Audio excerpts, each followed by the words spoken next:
Calendar से related हर एक competitive exam में क्वेश्चन पूछा ही जाता है। तो अगर आप लोगों को कैलेंडर से रिलेटेड क्वेश्चनों को सॉल्व करने में प्रॉब्लम आता है, समझ में नहीं आता है, तो ये वीडियो आप लोगों के लिए। गाइस, कैलेंडर से रिलेटेड हर एक कंफ्यूजन आपका दूर कर दूंगा, क्लियर कर दूंगा, ये वादा है मेरा। गाइस, अगर आप लोगों के पास 5 मिनट का टाइम है तो वीडियो को बिना स्किप किए लास्ट तक देखें। जिंदगी में कभी भी आप लोग कैलेंडर से रिलेटेड क्वेश्चनों को गलत नहीं करोगे। गाइस, अगर आप हमारे चैनल में नए हैं तो प्लीज़ चैनल को सब्सक्राइब कीजिए, बेल आइकन को प्रेस कीजिए ताकि हमारे वीडियो की नोटिफिकेशन आप तक टाइम से पहुंचती रहे। गाइस, ज़्यादा से ज़्यादा सपोर्ट कीजिए जिससे कि मैं आप लोगों के लिए और बेहतर शॉर्ट ट्रिक लेके आऊँ। तो प्लीज़ ज़्यादा से ज़्यादा शेयर कीजिए और सब्सक्राइब करना ना भूलें। गाइस, कैलेंडर से रिलेटेड हर एक कॉम्पिटिटिव एग्जाम में पूछा जाता है। तो इसका जो बेसिक शॉर्ट ट्रिक है, आपको पता है कि दो प्रकार के वर्ष होते हैं। एक होता है सामान्य वर्ष, एक होता है लीप ईयर।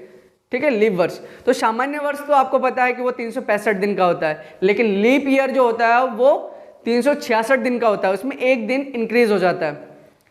गाइस, जो लीप ईयर होता है वो 4-4 सालों के बाद आता है। यानी अगर आप लोगों के पास कोई क्वेश्चन दिया है, अगर उसमें सन दिया हुआ है तो उसे आप 4 से डिवाइड करोगे तो उससे पता चलेगा। अगर 4 से पूरा डिवाइड हो जाता है तो वो क्या कहलाएगा, लीप ईयर। अगर नहीं होता है तो वो सामान्य वर्ष में आएगा। तो आपको बस ये याद रखना है। उसके बाद जनवरी 31 का महीना होता है। तो जब 31 के महीने में कितने वीक होंगे वो आपको कैसे पता चलेगा, 7 से भाग देके। तो 7 चौक 28, बचे कितने दिन हैं, 3 दिन। तो उस 3 दिन को हमने नीचे लिख लिया। देखिए, जो सामान्य वर्ष होता है, लीप वर्ष होता है, इनमें एक दिन का डिफरेंस होता है। तो वो जो एक दिन है वो कौन से मंथ में बढ़ता है, वो बढ़ता है फरवरी के मंथ में, और वो 4-4 साल बाद आता है। तो जब सामान्य वर्ष होता है तब तो वो कितने दिन का होता है, 28 दिन का महीना होता है फरवरी का। अगर लीप ईयर होता है तो वो कितने दिन का होता है, 29 दिन का। तो गाइस, जब हम इसे 7 से भाग देंगे, जब 28 को 7 से भाग देंगे तब तो वो 0 देगा, क्योंकि 7 चौक 28 दिन नहीं बचेंगे उसमें।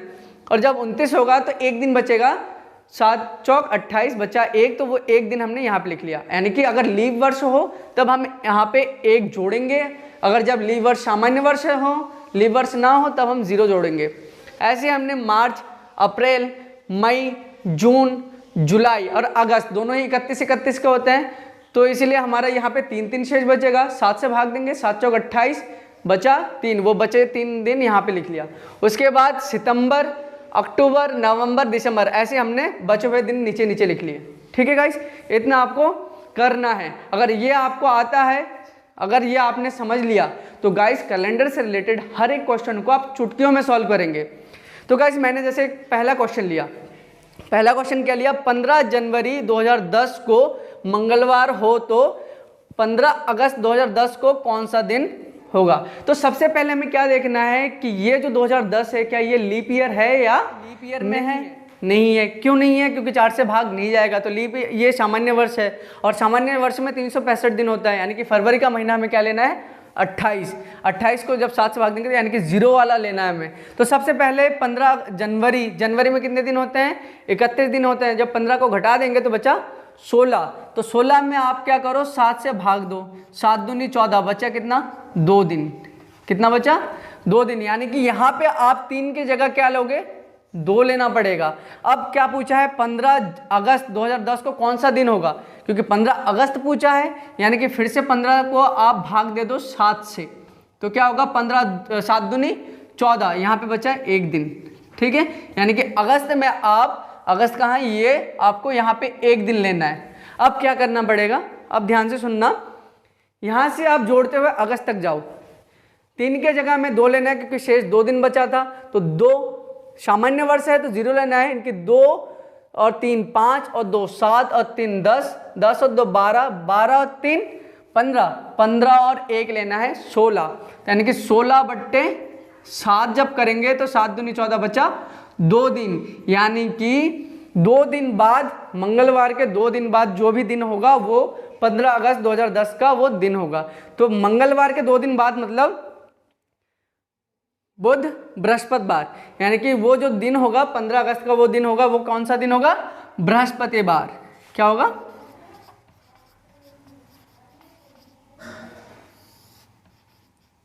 यानी कि गुरुवार होगा वो दिन। गाइस, ये तो आगे का पूछा था, 15 जनवरी 2010 को कौन सा मंगलवार था, तो 15 अगस्त 2010 को कौन सा दिन होगा, ये आगे का मंथ पूछा था, आगे के मंथ का कौन सा दिन होगा। अगर यही क्वेश्चन अगर ये 15 अगस्त यहाँ पे दिया होता और ये 15 जनवरी का 2010 का दिन पूछा होता तब क्या करते, तो तब ये करते हम, जब आगे का पूछा तो 2 दिन आगे का लिया, मंगलवार से 2 दिन आगे का, यानी कि बुध बृहस्पति, तो बृहस्पतिवार लिया। अगर यही क्वेश्चन अगर यहाँ पे होता और ये वाला यहाँ पे, यानी कि 15 जनवरी 2010 का दिन पूछा होता, तो तब हम क्या करते, बृहस्पतिवार दिया होता है यहाँ पे, तो उससे 2 दिन पहले, यानी कि बृहस्पतिवार से 2 दिन पहले क्या होता, बुध मंगल, समझ रहे हो ना, उससे पहले गिनना होता है। जब आपका आगे का दे रखा हो और पीछे का पूछे, यानी कि 15 अगस्त अगर पहले दिया होता और उस दिन बोलता कि बृहस्पतिवार है और उसके बाद बोलता कि 15 जनवरी 2010 का दिन बताओ, तो हम पीछे का लेते। ठीक है गाइस, नेक्स्ट टाइप बताता हूँ जिसमें आपको थोड़ा सा और समझ में आएगा। ये तो एक टाइप का हो गया, कैलेंडर से रिलेटेड 3-4 टाइप के होते हैं। आपका हर डाउट्स इस वीडियो से क्लियर होने वाला है, तो बिना स्किप किए हुए लास्ट तक देखते रहिए। नेक्स्ट टाइप का जो क्वेश्चन होता है वो होता है ऐसा कि 2012 की शुरुआत मंगलवार को हो तो 2016 का अंत किस दिन हुआ होगा। गाइस, ऐसे जब क्वेश्चन पूछा जाता है तो आपको एक चीज याद रखना पड़ेगा कि जब सामान्य वर्ष होता है, जिस दिन में शुरुआत होता है उसी दिन में उसका अंत होता है। यानी अगर सामान्य वर्ष जैसे जो लीप ईयर ना हो, यानी कि 2013 मान लेते हैं, 2013 लीप ईयर नहीं है, वो सामान्य वर्ष में कहलाएगा। अगर उसका 1 जनवरी 2013 का अगर शुरुआत मंगलवार से हुआ हो तो उसका अंत भी मंगलवार को होगा। अगर लीप ईयर हो, यानी कि जिससे 4 से जिस सन में भाग चला जाता है, अगर वो लीप ईयर है तो जिस दिन से वो स्टार्ट होगा, यानी कि अगर मान लीजिए सोमवार से वो 1 जनवरी 2008 को अगर उसका जो दिन था वो था सोमवार, तो उसका जो अंत होगा वो मंगलवार को होगा। ठीक है, तो आपको ये कॉन्सेप्ट याद रखना पड़ेगा इसमें। तो क्या होगा, अगर 2012 पहले ये देखते हैं कि ये लीप ईयर है या सामान्य वर्ष है। ठीक है, तो 2012 में 4 से भाग चला जाता है, यानी कि लीप ईयर है। और जैसे कि मैंने बोला कि जो लीप ईयर होता है, जिस दिन को वो शुरू होता है उसके बाद वाले दिन वो खत्म होता है। तो यानी कि अगर ये कौन से दिन में शुरू हुआ, मंगलवार, तो ये खत्म किस दिन हुआ होगा, बुधवार को। ठीक है, 2016 तक पूछा है, तो फिर अब क्या करेंगे, 2013 का निकाल लेते हैं। 2013 का शुरुआत कब हुआ होगा, गुरुवार को। क्यों, गुरुवार मतलब बृहस्पतिवार। 2013 है, सामान्य वर्ष है, तो इसी दिन खत्म हुआ होगा, गुरुवार को ही खत्म होगा। 2014 ये भी सामान्य वर्ष है, 2014 भी सामान्य वर्ष है, तो जब 2014 का शुरुआत किस दिन हुआ होगा, शुक्रवार को। और अंत कौन से दिन हुआ होगा, शुक्रवार को ही। इसी प्रकार 2015 का जो शुरुआत होगा वो होगा शनिवार को। किस दिन, शनिवार, और उसका अंत भी शनिवार को होगा। गाइस, इसके बाद क्या है, 2016 कौन सा ईयर है, सामान्य वर्ष है, लीप ईयर है, कैसे पता चलेगा। 2016 को 4 से भाग देंगे, ये पूरा डिवाइड हो जाता है। तो जब जिसमें पूरा डिवाइड हो जाता है तो वो क्या कहलाता है, लीप ईयर। तो ये शुरुआत किस दिन से हुआ है, रविवार, तो अंत किस दिन हुआ होगा, सोमवार को। आपको याद होना चाहिए कि लीप ईयर जिस दिन शुरुआत होता है उसके बाद वाले दिन अंत होता है। तो हमें क्वेश्चन में पूछा गया है, तो 2016 का अंत किस दिन हुआ है, तो 2016 का अंत सोमवार को हुआ होगा।